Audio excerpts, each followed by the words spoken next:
Bismillahirrahmanirrahim. Assalamualaikum warahmatullahi wabarakatuh. Alhamdulillahirabbil alamin wassalatu wassalamu ala Rasulillah wa ala alihi wasallam. Anak-anak sekalian yang semoga dirahmati Allah Subhanahu wa taala. Alhamdulillah kita kembali bersyukur kepada Allah Subhanahu wa taala atas kemudahan-kemudahan yang telah Allah berikan kepada kita sehingga kita masih bisa terus mengikuti pembelajaran meskipun dalam keadaan seperti ini. Kita berdoa kepada Allah Subhanahu wa taala semoga Allah segera mengangkat penyakit ini, mengangkat wabah ini sehingga kita bisa bertemu kembali di sekolah bersama dengan teman-teman kita. Amin. Anak-anak sekalian yang semoga dirahmati Allah Subhanahu wa taala, insyaallah kita akan melanjutkan pembelajaran kita dalam pelajaran fikih dalam pembahasan haji dan umroh. Pada pekan yang lalu kita sudah menjelaskan tentang syarat-syarat haji dan umroh. Sekarang kita akan masuk pelajaran baru, pelajaran ketiga di halaman 6, yaitu sifat haji dan umroh. Ya, sifat haji dan umroh. Haji, tentu saja haji dan umroh itu memiliki sifat atau tata cara yang sudah dijelaskan oleh Nabi SAW. Ada amalan-amalan yang harus kita kerjakan, ya, yang harus agar haji kita sesuai dan benar diterima di sisi Allah Subhanahu Wa Taala. Insyaallah kita akan bagi pembahasan tentang sifat haji ini sesuai dengan tanggalnya, yaitu dimulai dari tanggal 8 Zulhijjah, 9, 10, 11, 12 sampai 13 Zulhijjah. Ya, kita akan bagi sesuai dengan tanggalnya. Kita mulai dari yang pertama, yaitu tanggal 8 Zulhijjah. Apa amalan-amalan haji yang perlu kita lakukan, yang harus kita lakukan? Ya, pada tanggal 8 Zulhijjah yang pertama yaitu ihram. Ihram yaitu memakai pakaian ihram. Ya, kita memakainya, kemudian kita sambil mengucapkan labbaika hajjan. Ya, labbaika hajjan atau labbaika Allahumma hajjan. Ya, bisa salah satunya. Kemudian kita pergi ke Mina, ya, sebuah tempat yang bernama Mina, dan kita mabit. Ya, mabit. Ya, kita mabit menginap di sana. Ya, di sana kita mengerjakan sholat zuhur, asar, maghrib, isya dan subuh sesuai dengan waktunya. Ya, tidak dijamak. Ya, tidak dijamak artinya tidak dijamak antara zuhur dan asar, maghrib dan isya. Tetapi di qasar. Ya, di qasar yaitu diringkas menjadi 2 rakaat. Ya, zuhur menjadi 2 rakaat, asar menjadi 2 rakaat, maghrib tetap 3 rakaat, isya 2 rakaat dan subuh 2 rakaat. Hanya sholat yang 4 rakaatnya itu diringkas menjadi 2 rakaat.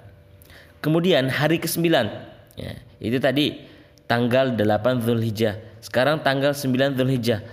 Setelah matahari terbit, setelah sholat subuh matahari terbit, ya, yaitu amalan haji berikutnya adalah wukuf di Arafah. Wukuf di Arafah. Yang pertama ihram, kemudian tanggal 9 Zulhijjah itu wukuf di Arafah. Semua jamaah haji berangkat dari Mina menuju ke Arafah, ya, untuk wukuf di Arafah, padang Arafah. Kemudian ketika sudah sampai di Arafah, kita mengerjakan sholat zuhur dan asar dengan jamak qasar. Zuhur dan asar dengan jamak qasar. Ya, zuhur dan asar itu digabung, dikerjakan dalam satu waktu, dan diqasar menjadi 2 rakaat. Zuhur 2 rakaat dan asar 2 rakaat, dan itu di Arafah, ya, di Arafah. Kemudian setelah tenggelam matahari, ya, masih di hari ke-9, ya, atau tanggal 9 Zulhijjah, ketika matahari tenggelam, ya, kita menuju Muzdalifah. Ya, kita mengerjakan sholat maghrib dan isya dengan jamak dan qasar. Jamak qasar. Ya, maghrib dan isya jamak qasar. Kita kerjakan secara bersamaan. Kemudian isya kita itu qasar menjadi 2 rakaat. Kita mabit atau menginap di Muzdalifah, ya, sampai mengerjakan sholat subuh, dan setelah sholat subuh kita pergi ke Masy'aril Haram, ya, salah satu bukit di Muzdalifah, ya. Ini nama bukit di Muzdalifah.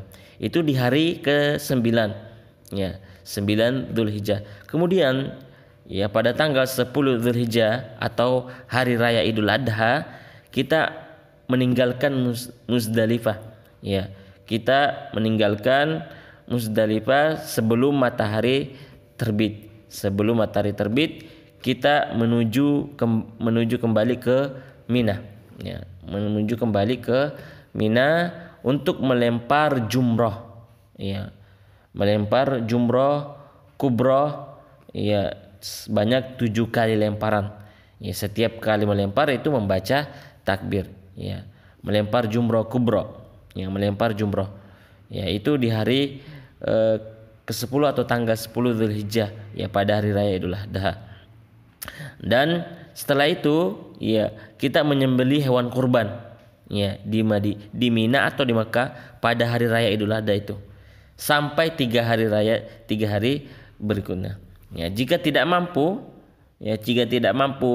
menyembelih hewan atau membeli hewan kurban, maka boleh diganti dengan puasa 3 hari, ya, pada waktu haji dan 7 hari ketika sudah kembali ke negaranya, ya, ketika sudah kembali ke negaranya, ya. Jadi 10 hari semuanya secara total, 3 hari ketika haji dan 7 hari ketika kembali ke rumahnya. Kemudian ya setelah menyembelih hewan kurban, yaitu mencukur atau memendekkan rambutnya, ya, atau mencukur atau memendekkan rambutnya. Ya, jika sudah menyembelih hewan dan mencukur rambutnya, maka dia sudah melaksanakan yang namanya tahallul awal, ya, sudah melaksanakan yang namanya tahallul awal, ya. Ada beberapa hal-hal yang dibolehkan ketika sudah melaksanakan tahallul awal. Kemudian setelah itu menuju Mekah, ya, menuju Mekah untuk melaksanakan tawaf ifadah, yang namanya tawaf ifadah, ya, tawaf ifadah dan sa'i, ya, dan sa'i, tawaf ibadah dan sa'i, ya. Jika belum melaksanakan sa'i ketika awal pertama kali datang, ya. Ya, jadi menuju Mekah untuk melaksanakan, ya, tawaf ifadah, ya. Kemudian pada hari ke 11, 12 dan 13, ya, itu kembali ke Madinah untuk mabit lagi atau menginap bermalam pada hari-hari tasyrik. Hari-hari tasyrik itu 11, 12, 13. Ya, apa yang dikerjakan ketika hari-hari tasyrik? Yaitu melempar jumrah yang 3. Ya, melempar jumrah yang 3 yaitu sugro, wusta dan kubro. Ya, sugro, wusta dan kubro. Ya, di situ kita kembali melempar jumrah yang 3 di hari tasyrik tanggal 11, 12 dan 13. Dan terakhir ditutup dengan, ya, pada tanggal 13 itu ditutup dengan tawaf wada, ya, tawaf wada. Jika sudah melaksanakan tawaf wada, maka telah selesailah amalan-amalan hajinya dan sudah bisa meninggalkan kota Makkah dan kembali ke kampungnya.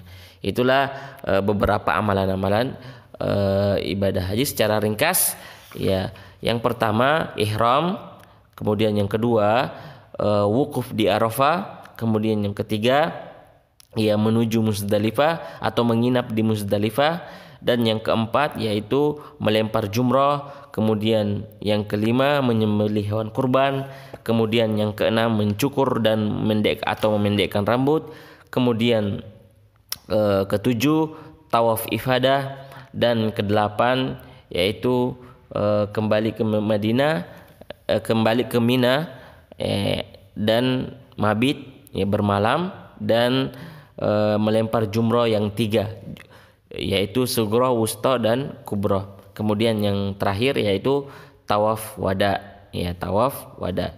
Ya, sekira itu beberapa sifat-sifat atau tata cara pelaksanaan ibadah haji, ya ibadah haji. Adapun sifat umroh yaitu ada 4. Ya, ada beberapa 4 sifat umroh. Yang pertama ihram, ya sama seperti tadi, sama dengan haji, yaitu memakai pakaian ihram dan sambil mengucapkan labbaik Allahumma umrah. Ya, labbaik Allahumma umratan. Ya, labbaik.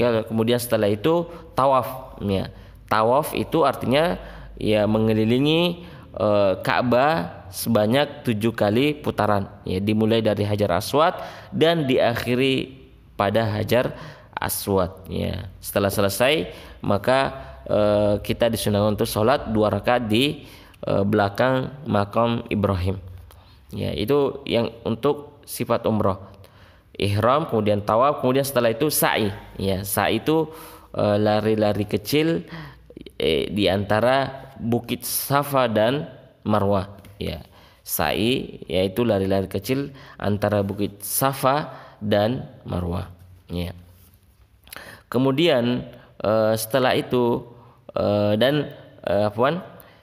ini sebanyak 7 kali, ya 7 kali putaran, yaitu pergi dari Safa ke Marwah dihitung 1 kali, dan dari Marwah ke Safa itu juga dihitung ya 1 kali. Ya, jadi sebanyak 7 kali atau 7 kali perjalanan ya lari-lari kecil. Kemudian yang terakhir yaitu mencukur atau memendekkan rambut kita.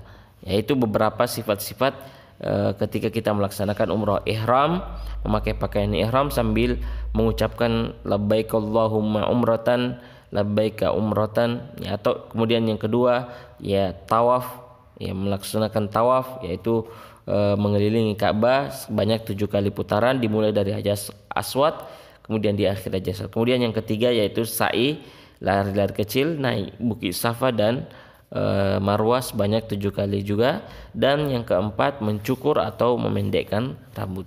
Maka jika sudah melaksanakan 4 hal ini, sudah selesailah mengerjakan umrah. Ya, kita cukupkan sampai sini. Semoga bisa dimanfaat. Jika ada yang belum dipahami silakan ditanyakan kepada ustadznya langsung. Kita akhiri dengan doa kafaratul majelis. Subhanakallahumma bihamdika asyhadu an la ilaha illa anta astaghfiruka wa atubu ilaik.